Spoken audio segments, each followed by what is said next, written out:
لیاقت چٹھا اس وقت راولپنڈی میں کمشنر ہے۔ یہ 2014 میں گجرات میں ڈپٹی کمشنر تھے۔ انہوں نے اس وقت گجرات شہر میں جم خانہ کلب بنانے کا فیصلہ کیا۔ انگریز نے تقسیم سے قبل ہر ضلع میں کلب کے لیے زمینیں مختص کی تھیں۔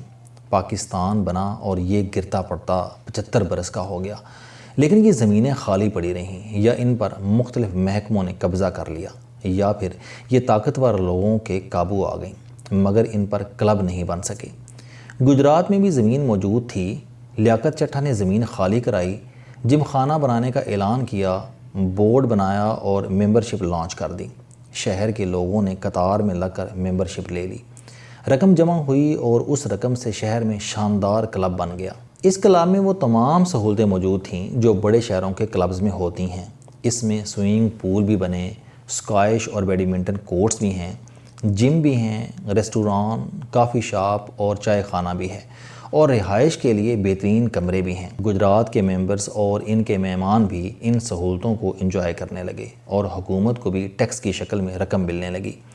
میں یہاں آپ کو یہ بھی بتاتا چلوں کہ اس جم خانہ پر حکومت کا ایک پیسہ خرچ نہیں ہوا۔ پورا کلب ممبرز کی رقم سے بنا اور اس کو ممبرز ہی چلا رہے ہیں۔ لیاقت چٹھا اس کے بعد سرگودا کے ڈی سی بنے۔ انہوں نے وہاں بھی 1 سال میں جم خانہ کلب بنا دیا، اور یہ بھی 5 برسوں سے ٹھیک ٹھاک چل رہا ہے۔ سرگودا کے لوگ بھی اس چھوٹے سے شہر میں بڑے شہروں کی سہولتیں انجوائے کر رہے ہیں۔ لیاقت چٹھا 2022 عیسوی میں کمشنر بن کر ڈی جی خان چلے گئے۔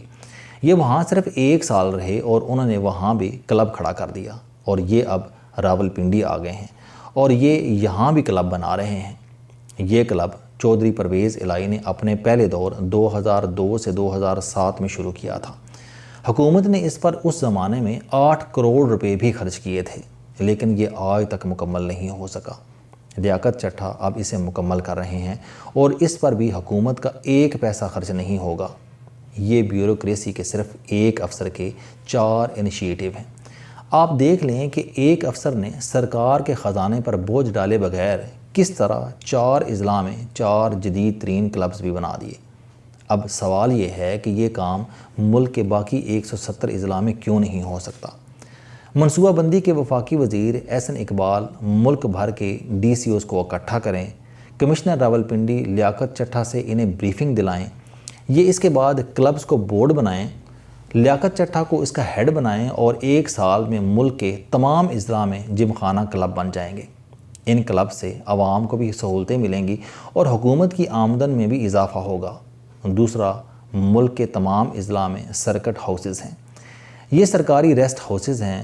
حکومت ان پر سالانہ اربوں روپے خرچ کرتی ہے، لیکن یہ اس کے باوجود رہائش کے قابل نہیں ہیں۔ حکومت جم خانہ کلبز بنا کر تمام ضلعوں کے سرکٹ ہاؤسز ختم کر دے، یا یہ بھی کلبز کے حوالے کر دے۔ اس سے اخراجات میں بھی کمی آ جائے گی اور کوالٹی میں بھی اضافہ ہو جائے گا۔ تیسرا، ہم ہر سال دوسرے ملکوں سے اربوں ڈالر قرض لے کر نئے منصوبوں میں جھونک دیتے ہیں، اور پھر ہمیں قرض کی قسطیں ادا کرنے کے لیے بھی قرضے لینا پڑتے ہیں۔ ہم اس مصیبت سے بھی آسانی سے جان چھڑا سکتے ہیں۔ ہم یہ فیصلہ کر لیں کہ ہم اگلے 10 سال تک کوئی نیا منصوبہ شروع نہیں کریں گے۔ ہم سب سے پہلے اپنے تمام پرانے منصوبے مکمل اور ایکٹیو کریں گے۔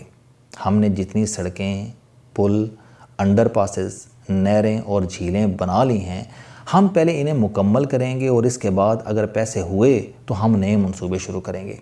ہم اب قرض کی مے پی کر فاقہ کشی کا جشن نہیں منائیں گے۔ میرا خیال ہے کہ ہم اس سے بھی ملک کو دوبارہ ٹریک پر لے آئیں گے۔ ہمارے پاس ملک میں لاکھوں سکول اور کالجز ہیں۔ آپ کسی دن جا کر ان کی حالت دیکھ لیں، آپ کو رونا آئے گا۔ ان میں استاد نہیں ہیں، اور اگر ہیں تو لائبریریاں اور لیبارٹریاں نہیں ہیں، اور اگر یہ ہیں تو ان میں گراؤنڈز نہیں ہیں۔ لیکن ہم ان پر توجہ دینے کے بجائے اسکول آف ویلز بنا رہے ہیں۔ وزیر اعظم نے 2 دن قبل اسلام آباد میں 8 بسوں پر مشتمل ایک اسکول کا افتتاح کیا۔ یہ اسکول بسوں میں بنائے گئے ہیں، اور ان پر یقیناً 10-20 کروڑ روپے خرچ ہو گئے ہوں گے۔ مجھے یقین ہے کہ یہ منصوبہ بھی بمشکل 1-6 مہینے چلے گا، اور اس کے بعد بسیں کسی کباڑ خانے میں اینٹوں پر کھڑی ہوں گے، اور عملہ گھر میں بیٹھ کر تنخواہیں اینٹ رہا ہوگا۔ اور اس کے برعکس اگر یہ منصوبہ 1-2 سال چل گیا تو بھی سرکار کے پاس پیٹرول، بسوں کی مینٹیننس اور تنخواہوں کی رقم نہیں ہوگی۔